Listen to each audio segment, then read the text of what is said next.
If you plan on attending No King's Day on Saturday or any other protest between now and the restoration of democracy in the United States, then you need to understand that your phone, what is in your phone, your private conversations and data are not safe. When you go to a protest, particularly if the American Gestapo known as ICE is present, the information on your phone is at risk. And depending on what kind of conversations you have with other people, allowing law enforcement to potentially access your phone puts people in your community, in your grassroots organizing groups, within the resistance movement at risk. Now, obviously, I'm not an expert on cell phone technology and data privacy, but this is something I've been reading up on pretty extensively, and also we've been discussing within our local safety marshals group. Now, a number of months ago, I made a video about how you need to turn your biometrics off on your phone. If you are going to a protest, if you are somebody who throughout the course of your regular life has the potential to interact with law enforcement, however legitimate or illegitimate that law enforcement is, you need to understand the law does not protect you from law enforcement accessing, opening, unlocking your phone using biometrics, be it your thumbprint or be it Face ID.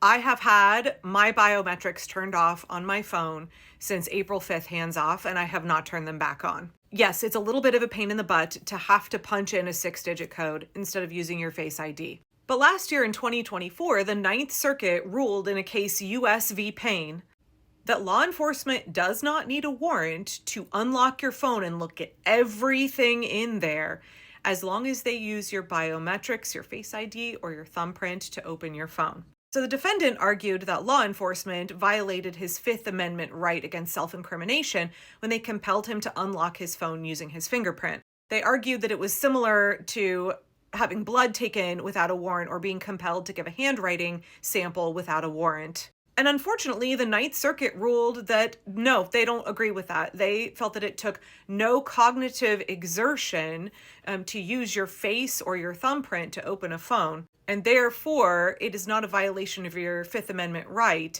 and it is not self-incrimination because you're not having to cognitively exert yourself. What they cannot do is compel you to tell them the code or to punch in the code. So right now, turn your biometrics off on your phone.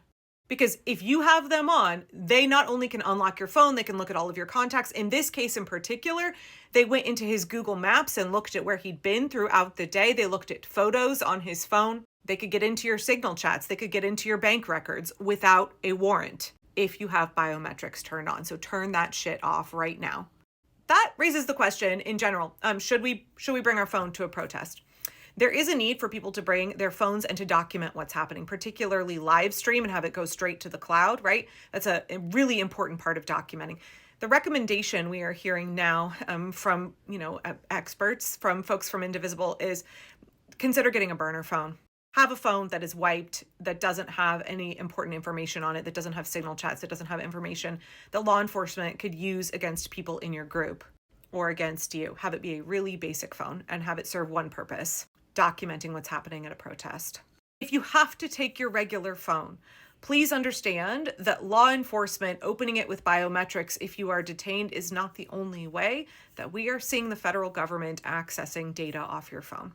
There was a report that came out several weeks ago in The Guardian about how ICE has obtained Israeli-made spyware that can hack into your phones, including encrypted apps like Signal. If you want to learn more about this technology, it's called Paragon Solutions. And this is way above my pay grade, so I really encourage you to do due diligence to learn about the ways that your phone may be vulnerable. And again, when we are thinking about nonviolent direct action, who keeps us safe? We keep us safe. Our priority for safety builds solidarity. We have to be trustworthy.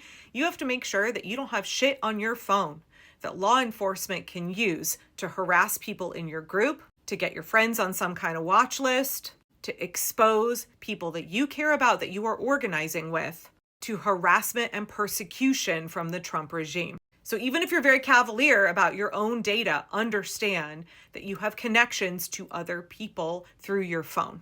So Paragon Solutions apparently has this hacking software program called Graphite, and it basically can hack into any phone. According to The Guardian, it allows ICE to not only track your whereabouts, but to read all of your messages, look at any photographs, and open and read information on encrypted apps such as WhatsApp or Signal. The spyware can also be used basically as a bug, as a listening device. It uses the recording software on your phone to listen in to what you're talking about with other people. If you ask me how this is not a clear violation of our rights, I don't know.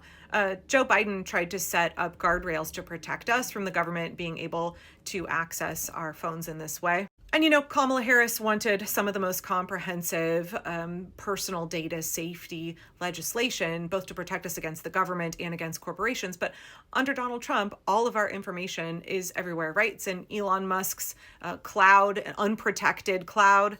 Our rights are just constantly violated. So please understand, if you bring your phone to a protest and you're interfacing with ICE, there is the potential for them to deploy this graphite software.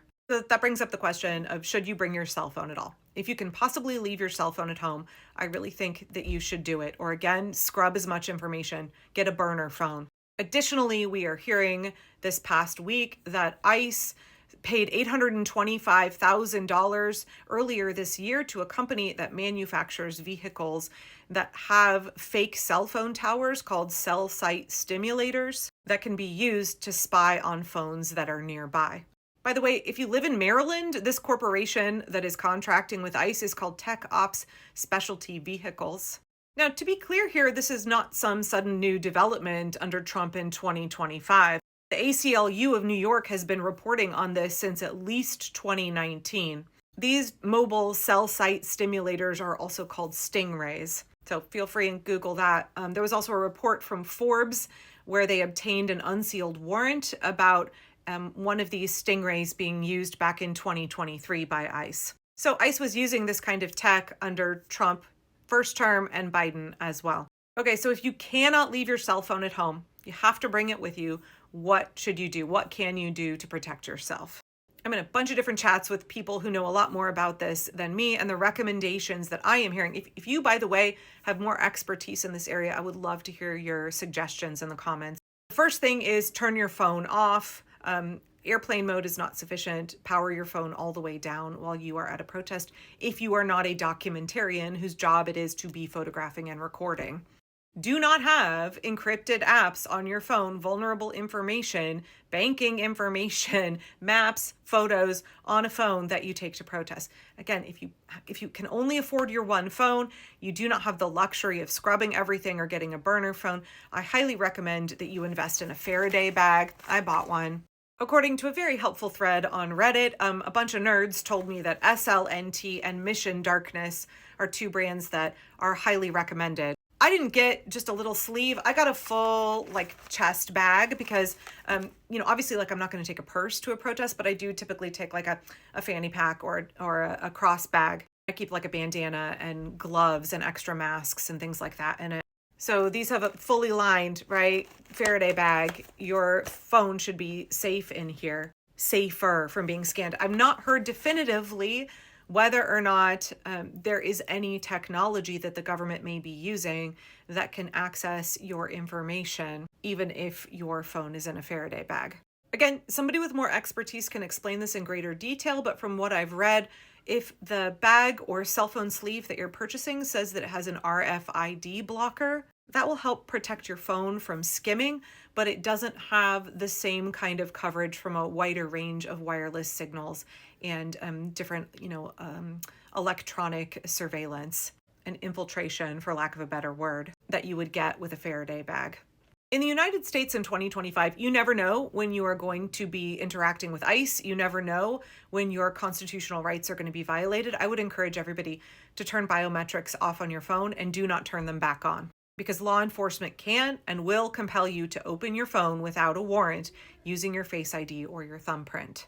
If you're going to protests and you can possibly afford a burner phone with limited information on it, please do that. There's not going to be any way to purchase a burner phone and have it not trace back to you at all ever, but we're thinking about protecting other people and private conversations that we're having. If you have to bring your phone, if you cannot afford a second phone or you can't possibly go without your phone, I really encourage you to invest in a Faraday bag and keep your phone turned off and inside the bag when you are at the protest, especially if you're around law enforcement. Okay, I will see y'all out there on October 18th. No King's Day is going to be fucking lit. It's going to be the biggest protest in the history of the United States. Go to nokings.org to find your local event.